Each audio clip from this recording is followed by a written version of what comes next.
یا اللہ یا ربی یا اللہ یا اللہ یا اللہ۔ وطر کے بارے میں صحیح بخاری کی روایت یہ ہے، اجعلوا آخر صلاتکم باللیل وطرا، رات کی آخری نماز وطر کو بناؤ۔ اگر تو آپ کو یقین ہے کہ میں صبح اٹھوں گا تو آپ نماز پڑھ کے سو جائیں، اور صبح اللہ آپ کو توفیق دے آپ تہجد پڑھے اور پھر وطر پڑھے، اس سے تو بڑا کوئی کام نہیں ہے۔ اور یہ لذتیں اور حلاوتیں جانتا ہی وہ ہے رات کو اللہ کے سامنے کھڑا ہونے والا، جو کھڑا ہوتا ہے یہ اس کو ہی پتا ہوتا ہے کہ کتنی لذتیں ہیں اس میں۔ لیکن اگر اس کا یقین نہیں ہے تو پھر رات جب عشاء کی نماز پڑھتا ہے تو اس کو وطر پڑھ کے سونا چاہیے۔ لیکن اگر وہ وطر پڑھنا بھول گیا یا اس کا یقین تھا کہ اٹھوں گا لیکن پھر بھی وہ بیدار نہیں ہو سکا، اب صبح کی اذان ہو گیا، کیا کرے؟ حدیث کے الفاظ ہے من نام عن وطرہ، جو شخص وطر نہیں پڑھ سکا سو گیا ہے، فلیصلیھا اذا ذکرھا، وہ اس وقت پڑھ لے جب اس کو یاد آئے۔ اگر نماز کھڑی ہوگی ہے تو پہلے نماز پڑھنی چاہیے۔ کیوں؟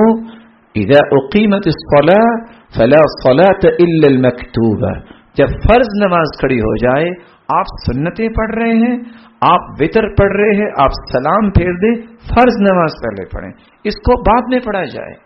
اور اگر نماز کھڑی نہیں ہوئی تو پہلے آپ وطر پڑھیں اور پھر فجر کی 2 سنتیں پڑھیں اور اس کے بعد آپ نماز پڑھیں۔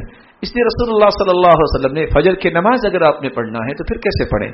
فجر کی نماز کے فوراً بعد بھی آپ سنتیں رہ جائیں یا وطر رہ جائے پڑھ سکتے ہیں، لیکن بہتر یہ ہے کہ سورج نکلنے کے بعد پڑھی جائے۔ یہ دونوں طریقے جائز ہیں، لیکن افضلیت یہ ہے کہ سورج نکلنے کے بعد پڑھی جائے۔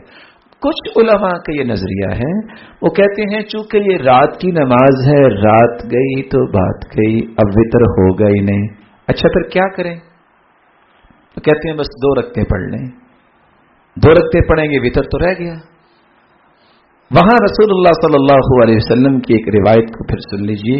کچھ لوگوں کا یہ نظریہ ہے کہ اگر آپ رات کو پڑھ کے سو جاتے ہیں وطر، صبح پھر بیدار ہو گئے تو آپ ایک وطر پڑھ لیں، یا اپنی رکعتیں پڑھنے کے بعد ایک وطر پھر پڑھ لیں، یا اگر آپ نے وطر تو پڑھ لیا تو ایک پڑھیں تاکہ یہ شفا ہو جائے، 2 ہو جائے، پھر 2 4 6 8 رکعتیں پڑھیں اور پھر وطر پڑھ لیں۔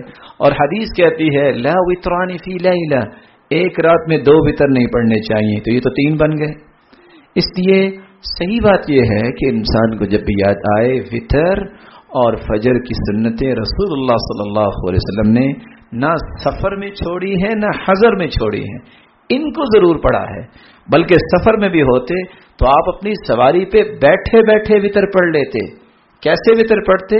سواری کو کھڑا کرتے، قبلہ رخ کر لیتے، پھر سواری چلتی جاتی، وہ قبلے سے ہٹ بھی جاتی تو اللہ کے رسول سواری کے اوپر پڑھ لیتے وطر۔ اور فرض نماز جب پڑھنی ہوتی تو رسول اللہ صلی اللہ علیہ وسلم اپنی سواری سے اتر کے پڑھتے، جیسا کہ صحیح بخاری کی روایت ہے۔ یا اللہ یا ربی یا اللہ یا اللہ یا اللہ۔